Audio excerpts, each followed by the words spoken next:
Hoy toca la teología y la filosofía. Hoy vamos a ver a modo de resumen algunos puntos interesantes que ha habido a lo largo de la historia y que, en definitiva, la pregunta del millón, ¿no? ¿La teología y la filosofía se han llevado bien siempre o ha habido algunos momentos donde había un poco de tensión?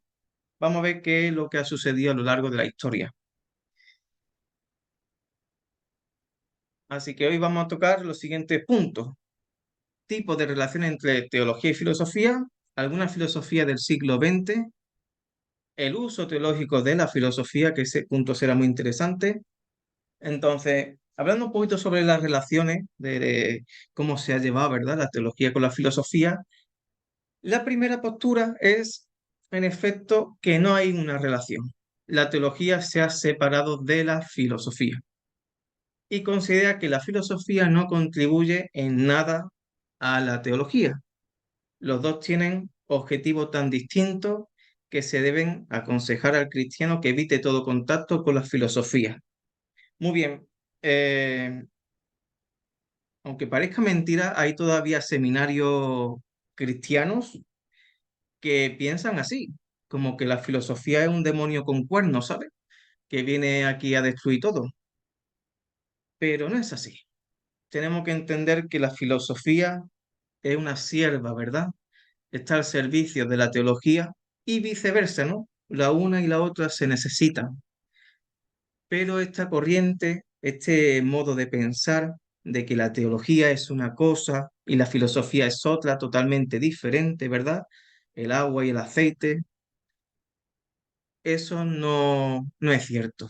No es cierto, y aquellos seminarios que estén enseñando esto, pues prácticamente están creando a teólogos de una manera coja, ¿verdad? De una manera equivocada de muchas cosas, porque al final dar razón de tu fe, saber explicar la fe, estás usando la filosofía sin darte cuenta. Entonces es bueno también de apoyarse en la filosofía, aprender de esos autores antiguos, incluso antes de que Jesucristo viniera, como por ejemplo Platón, Aristóteles, para de algún modo y de alguna forma utilizar ese pensamiento, esa forma de aplicación, ¿verdad? De cómo uno explica las cosas para saber luego utilizar otra herramienta que será la Biblia para sabérselo llegar a otras personas. La segunda postura fue la de Agustín de Hipona, ¿vale? Estamos en el siglo IV. Pensaba que la filosofía podía aclarar a la teología. Venga, este es un buen punto, ¿verdad? Insistía en que la filosofía podía ayudar a entender mejor nuestra visión cristiana y adoptó la filosofía de Platón, encontrando allí un medio para explicar la teología. Muy bien, aquí Agustín de Hipona realmente dio bien el tiro, ¿verdad? Supo utilizar la filosofía para el buen interés de la buena noticia del Evangelio. Utilizó la filosofía para defender la fe, para evangelizar a los paganos, para que otros recibieran la fe y se fortaleciera. Entonces vemos aquí cómo San Agustín, que escribió muchísimos libros, os aconsejo de que leáis un poquito de él, vemos cómo utiliza la filosofía para saber aplicar bien la teología, tanto en el ámbito académico como en el ámbito de la vida. Él fue un gran predicador también. Y él se va a basar más en la filosofía de Platón. Ahora la pregunta del millón, ¿es que allí no existía Aristóteles? Sí, la cuestión es que San Agustín tuvo contacto con ciertos grupos que le transmitieron de alguna forma también esa filosofía de Platón y entonces lo que él fue haciendo poco a poco fue asumir esa filosofía del mundo de las ideas, ¿verdad? Como Platón pensaba y de la concupiscencia, de cómo veía Platón al hombre, ¿verdad? Y fue aplicándolo poco a poco a lo que era la teología y de ese modo, pues aplicarla al ámbito académico, ¿verdad? A cómo uno enseña, también al ámbito sería apologético, sería de cómo defiende la fe frente a otros grupos que intentan desacreditarlo. Entonces vemos aquí cómo San Agustín aplicó muy bien la filosofía. Otro de ellos fue la postura de Tomás de Aquino, ¿vale? Estamos, si no recuerdo mal, estamos en el siglo XIII y el contexto fue que la teología cristiana se empezó a mezclar con otras religiones. Tenemos que tener en cuenta que el siglo XIII, muy bien, estamos prácticamente en el centro del mundo, que era en el mar Mediterráneo. ¿Y qué pasa? Que allí estaba todo, todo lo que era el centro del mundo. Los mercaderes hacia arriba, hacia abajo, gente que viajaba, gente que iba de un sitio para otro, los mercaderes. Entonces vemos que el encontrarse con otras religiones era algo ya más frecuente. Entonces vemos cómo el cristianismo también se ve de frente con el musulmán. También vemos cómo estos mercaderes también eran de Oriente, entonces poco a poco fueron trayendo otro tipo de religiones. Entonces, estaba viviendo el cristianismo una etapa nueva, nueva porque no era como antiguamente, ¿verdad?, que todo se imponía, sino que ahora había mucha más libertad y esa forma de ver la vida, ¿verdad?, de cómo la gente se movía con tanta facilidad y cómo se movía las religiones de un sitio para otro, entonces tuvimos que sacar una solución, buscar una solución a, bueno, ¿qué hacemos con la teología? Porque prácticamente la filosofía también se mueve con la teología musulmana, con la teología arábica, con la teología oriental. Entonces, ¿qué hacemos? Entonces él, Tomás de Aquino, se apoyó en los argumentos de Aristóteles, en muy concretamente sobre la existencia de Dios. También quiero decir de que Santo Tomás de Aquino escribió varios tomos que se llama La Suma Teológica, que es un trabajo colosal, muy, muy grande, y que prácticamente, si algún día podéis recurrir a la Suma Teológica, todo es a base de pregunta y respuesta. Y entonces él está como formulando eh, y argumentando al mismo tiempo, entonces está haciendo filosofía con teología. Entonces, para este autor, la filosofía pudo proporcionar credibilidad a la teología. Y esto es muy importante porque una persona puede decir, bueno, yo estoy aquí a costa de mar y aquí vienen mercaderes, uno del norte, otro del oeste, otro del occidente, etcétera, etcétera. ¿Qué está pasando aquí? Que una persona puede chocarse con muchas maneras de pensar, con muchas maneras de creencias, ¿verdad? De religiones.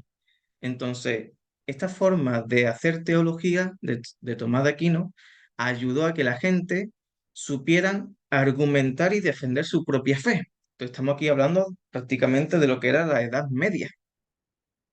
Muy bien, la cuarta postura fue el deísmo. El deísmo ya apareció más bien, pues, sobre el siglo XVII, ¿vale? Porque ya estamos aquí hablando más bien de, el humanismo, y esto, más que una teología, ¿vale? Es una filosofía pagana, que sí, que utiliza el nombre de Dios, que sí, que utiliza algunas veces fuentes bíblicas, pero en cierta manera el deísmo no es una corriente cristiana como tal. Entonces, la teología también puede ser juzgada por la filosofía. Entonces, el deísmo decidió aceptar solo aquellos dogmas de la religión que se pudiera demostrar o probar mediante la razón. Entonces, estamos aquí viviendo en una época donde la ilustración, ya antiguamente Dios era el centro del universo, ahora es el hombre el centro, ¿verdad? El antropocentrismo. Entonces vemos aquí como muchos autores ya todo se enfocaron al racionalismo puro y duro. Estamos aquí prácticamente en el siglo XVI, ¿verdad? Con la racionalización, con autores tan famosos como, por ejemplo, Kant o Descartes. Entonces, ¿qué podríamos decir del deísmo? Pues que no es un verdadero cristianismo. ¿Por qué? Porque niega la mayoría de los dogmas y todo se centra en la razón pura. Es cierto que no niega la existencia de Dios, pero ¿cuántos ateos y cuánta gente no niegan eso, verdad? Creen que existe un Dios, sí, pero como que ese Dios no le importa. Y esta corriente filosófica teológica, podríamos decir, rechaza verdades bíblicas. Nosotros, a modo de la razón, no podemos probar tantas cosas o los milagros, ¿verdad?, que la Biblia sostiene, o el misterio de Dios en sí, ¿verdad? Entonces, esta teología deísta realmente, pues, fue un producto de la filosofía antropocentrista, ¿verdad? Donde el hombre es el centro, la razón del hombre está por encima de la palabra de Dios. Entonces, al final, prácticamente nos cargamos, ¿verdad? La teología cristiana. La quinta postura y última fue de George Hegel. Muy bien, interpretó el cristianismo según su propia filosofía idealista. Muy bien, esta filosofía idealista, para que ustedes me entendáis, no tiene tanto de diferente del deísta, porque esta filosofía idealista es también racionalista, pero podríamos decir que es un poquito más radical, ¿vale? Y la conclusión es que es una versión muy racionalizada del cristianismo y veía la verdad del cristianismo únicamente como ejemplo de una verdad universal, como un patrón dialéctico. Pero es que no me puedo quedar solamente en las verdades en sí mismas, ¿verdad? Uno también tiene que indagar sobre la verdad. Dios no solamente es una verdad que está aquí flotando encima de mí, ¿verdad? Dios es una persona que contacta conmigo a través de su palabra, dialoga conmigo, habla a través de su palabra, me guía en mi vida. Cuando hago algo más, me corrige. Entonces vemos a un Dios cercano, ¿verdad? A un Dios que se preocupa por nosotros, mientras que estas corrientes, estos grupos filosóficos racionalistas, lo que están haciendo de Dios es como un concepto que está flotando, ¿verdad? Pero no es un Dios cercano como fue Jesucristo que se hizo hombre por nosotros, ¿verdad? Y estuvo aquí caminando, comió con nosotros y padeció una muerte y resucitó al tercer día. Entonces vemos aquí como todas esas cosas, estos grupos prácticamente lo niegan. Muy bien, algunas filosofías del siglo XX, el pragmatismo. El pragmatismo, esto es todo lo que se lleva a lo que es la práctica, ¿vale? Todo lo que es práctica, todo lo que se pueda comprobar es la verdad. Si no se puede comprobar a través de la práctica, es mentira. Así de simple. Entonces, este grupo, este movimiento enfatiza que no hay una verdad absoluta y el significado de una idea está en los resultados prácticos. La verdad de una proposición son sus consecuencias, que pueden ser experimentadas. Muy bien, aquí hay un gran problema y es que en la Biblia se puede aplicar ciertas cosas con el pragmatismo, pero no todas, ¿verdad? Porque, por ejemplo, resucitar a un muerto no es una cuestión de pragmatismo. Esto yo no lo puedo practicar todos los días, ¿verdad? Entonces vemos aquí cómo solamente con daros ese ejemplo de la resurrección de Jesucristo, ya aquí no podría encajar. O cómo una mujer se puede quedar embarazada sin intervención de un hombre, ¿verdad? Y que sea por obra del Espíritu Santo. Esto no se puede practicar todos los días. Pues aquí tampoco podría el pragmatismo darnos solución a estas grandes preguntas, ¿verdad? Que tenemos nosotros y que realmente son misterios a ojo de nosotros, ¿verdad? Es un misterio de Dios todo esto. Y John Dewey, el cristianismo, según él, no es totalmente una verdadera religión. ¿Por qué? Porque no ayuda a los humanos individual o colectivamente a desarrollar valores verdaderos. ¿Y qué pasa? que cuando uno se da cuenta de que la iglesia es pecadora, se da cuenta de que no todos los cristianos somos perfectos. Entonces, claro, estamos aquí frente a un grupo que se ve todo en lo que es la práctica. Entonces te juzgan por lo que tú eres exteriormente. Pero cuando tú te das cuenta que dentro de la iglesia está el borracho, está el ladrón y está el mentiroso y está aquel que le está poniendo los cuernos a su esposa, que es la conclusión que llega a mucha gente, porque son pragmáticas, pues que la iglesia verdaderamente no es una religión.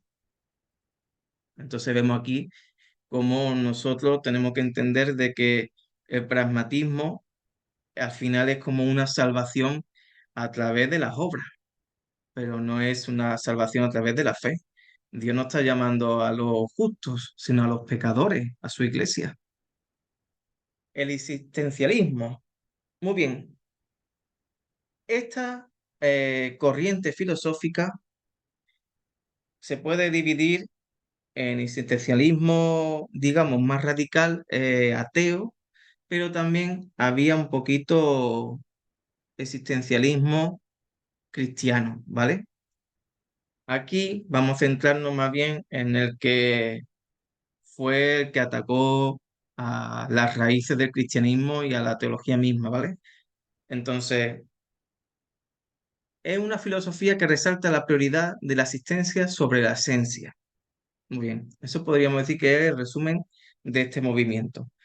Pero ya en el ámbito más ateo, ellos defienden el principio de irracionalismo, es decir, es la opinión que la realidad no puede capturar o reducir a conceptos conceptuales. ¿Qué pasa? Que cuando nosotros nos acercamos a Dios, cuando nosotros nos acercamos a la palabra de Dios, hay cosas que se nos escapan. No podemos tener a Dios en nuestras manos. Es como la arena, es como el agua, se nos escapa por nuestros deditos. Entonces, vemos aquí como ese principio no se puede aplicar a nuestra vida cristiana, a nuestra vida religiosa.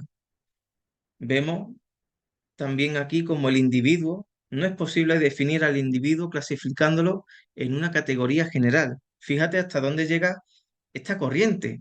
El individuo no se puede definir. Entonces, ¿qué es lo que soy? ¿Soy hombre? ¿O soy mujer? ¿O soy una planta? ¿O soy un extraterrestre?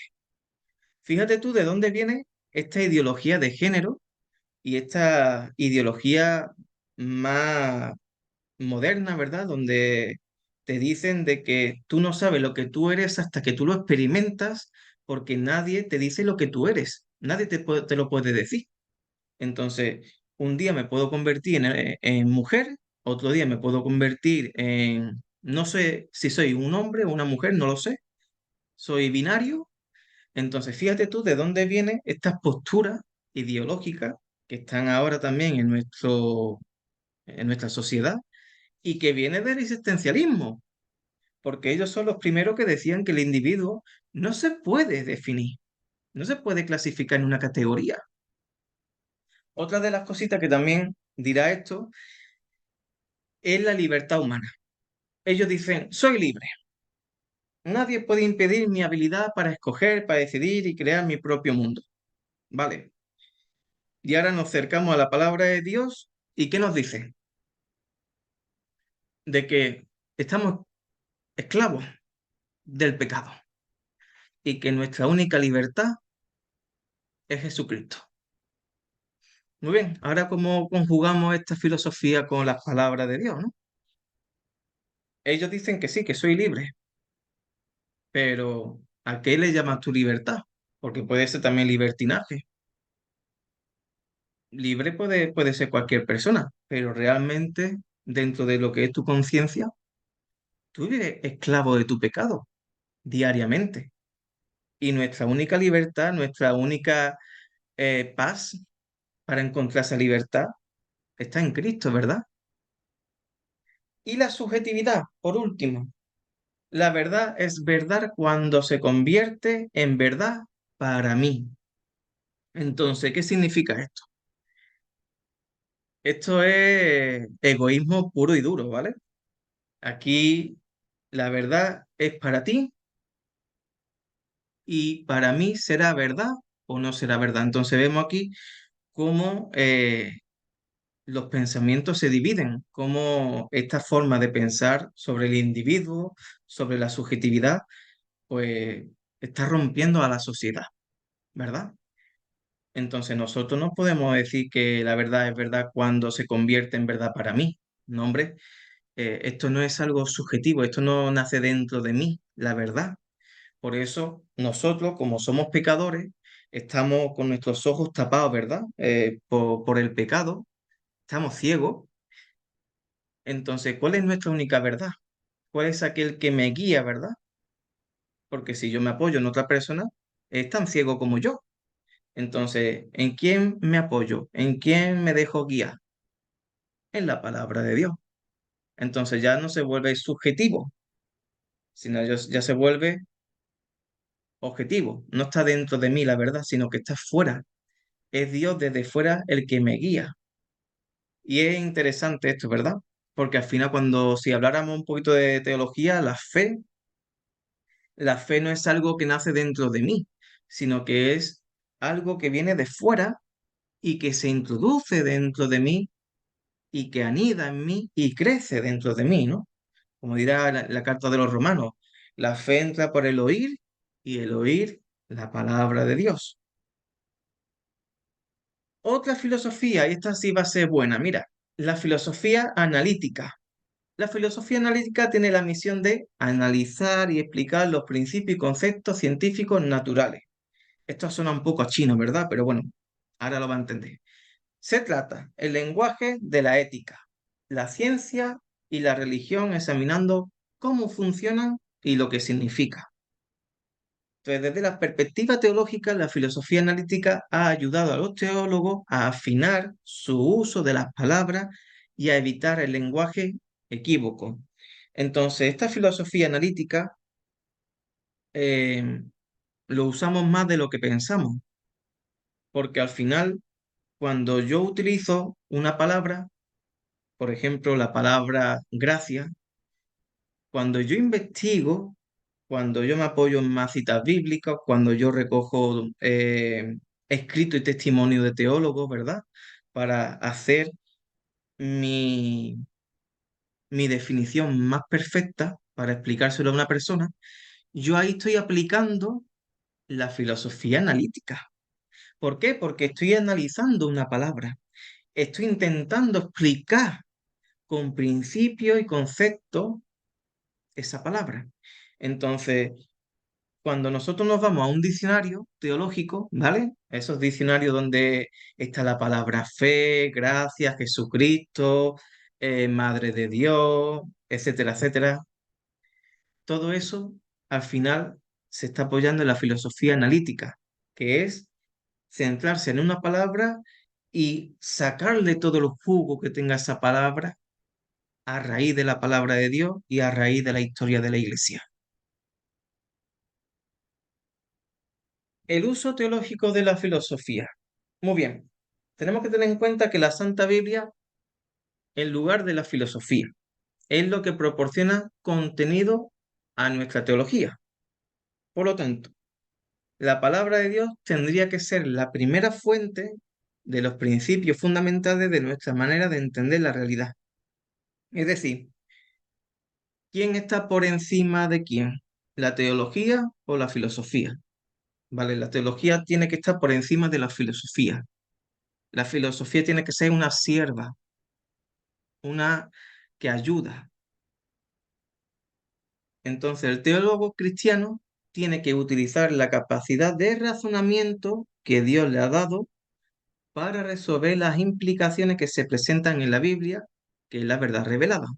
Entonces, es cierto que cuando nosotros leemos la palabra de Dios, hay cosas que no entendemos, ¿verdad? Pero esto es lo más bonito de la palabra de Dios, de que Dios nos da un entendimiento, nos da un razonamiento. Entonces, ¿cómo uno aplica ese racionamiento, verdad? Esa racionalización. Pues mira, si tú agarras una Biblia y la abres en cualquier página de la Biblia, esa racionalización, ese razonamiento se ve muy claramente en un lugar, que son en los paralelos. Tú abres la Biblia y en los márgenes, tanto la izquierda o la derecha o la parte de abajo, te aparecerá paralelo, que te lleva la Biblia de un sitio para otro. ¿Qué es lo que estamos ahí aplicando? Pues estamos aplicando la razón de que de un tema, ¿verdad? Cuando yo indago sobre el tema del bautismo, a mí me da ciertos paralelos para irme a otras partes de la Biblia, para yo sostenerme, para creerle, ¿verdad? Para que ese bautismo pues, se haga de una idea pequeña a una idea más grande. Otra forma que tenemos nosotros los teólogos de usar la filosofía, muy bien, otra es el catecismo.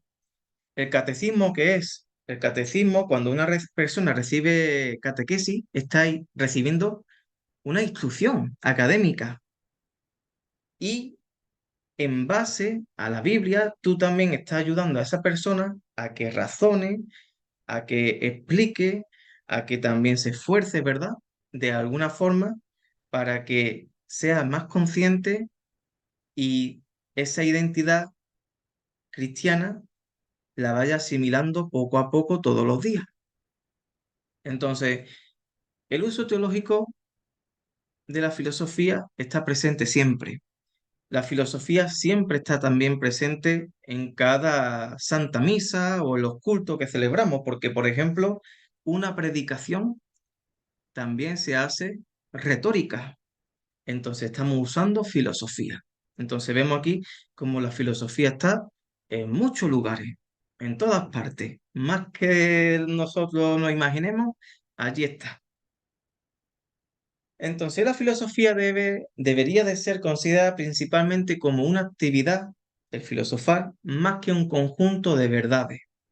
Entonces nosotros tenemos que usar las herramientas que la filosofía nos ofrece, pero no tener la filosofía de Platón o la filosofía de Aristóteles por encima de la palabra de Dios. Eso es lo que está aquí explicando.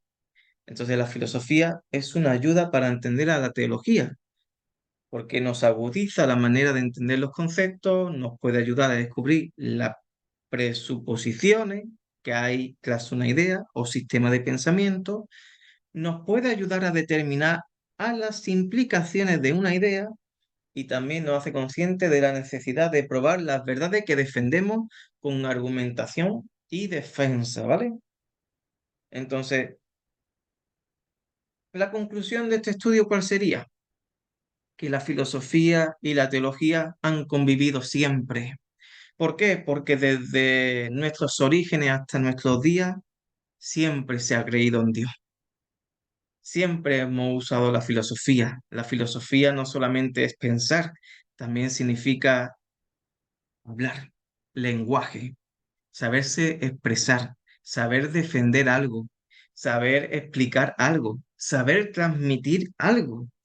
Entonces, todo lo que sea transmisión, lenguaje, aprendizaje, adquirir conocimiento, transmitírselo a otro, defenderlo, al final, la filosofía y la teología siempre han vivido juntas.